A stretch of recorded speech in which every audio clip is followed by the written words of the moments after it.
I love filmmaking, but it can sometimes be a lot between building your camera rigs for different projects, setting up lights, building set design, more lights, crafting for the crew, going to location, filming, editing, shooting, reshoots. It can all be a bit overwhelming.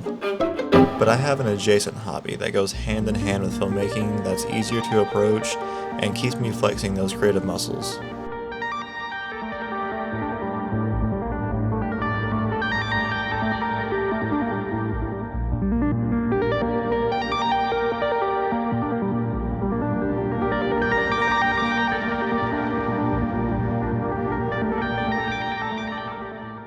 So I have been busy lately, and so I'm breaking out my Canon T3i. Got this off of Facebook Marketplace like 2 or 3 years ago, back when I kind of first picked the hobby back up. And this was my first camera actually that I'd filmed a lot of my first videos on for this channel. I mean, it really kind of goes to show that you don't need a whole lot to get started. Like that Canon T3i is like a 12 or 13-year-old camera now maybe.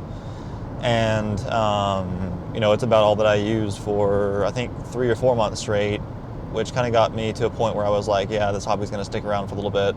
And then I upgraded to a Sony ZV-E10 from there, and then now to my FX30, which you see here. But yeah, I kept the T3i around because it's still a great photography camera, and I think it's really good to have like a hobby that you can kind of pick up and go and do quickly when time gets you know, short on you. Like if you have a busy week or a busy month or something and you only have maybe a half hour, 45 minutes in any given day to go and do something, having something that you can kind of use as like a creative outlet that isn't just sitting with what little time you have and scrolling on your phone, or, you know, I'm guilty of playing a video game, especially Arc Raiders here lately. If anyone plays Arc Raiders, you know. I've been playing a lot of video games, and I kind of got to this point where I was like, yeah, I haven't really flexed this creative muscle in a while because I'm just kind of like squeezing in a couple of games with my, you know, whatever free time that I have.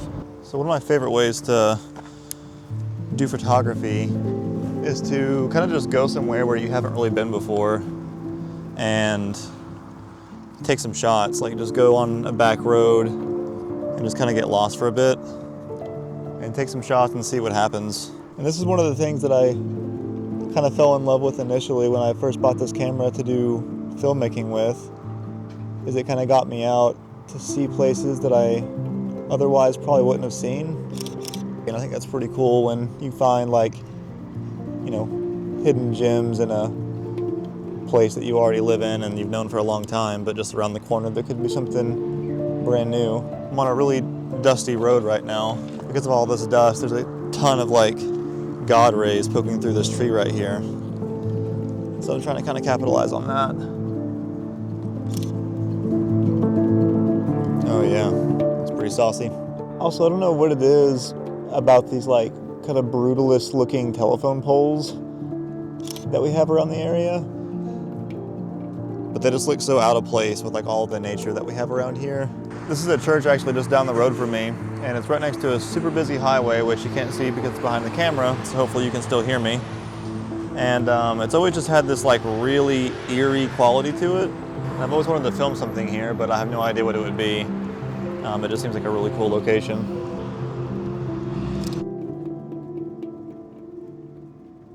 One of my favorite framing choices is a frame within a frame. And so I always try and look for that when I'm out and about doing photography.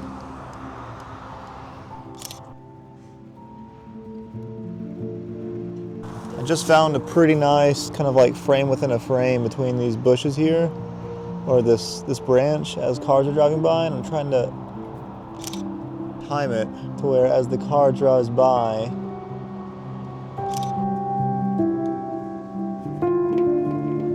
kind of catching it within this frame. Hey, there we go. That's not bad. Let's get off this busy road and try and go find a little bit more of a secluded spot, huh? I don't know how well it's showing up on my FX30 here, but there is like a lot of fog starting to settle across this field right here. And I can feel it in the air, like it was just so warm like 10 minutes ago, and now it's not so much. It's getting cold really fast. I'm gonna crank the ISO up just a bit more. It might be a bit grainy, we'll see. Well, it's not bad, actually.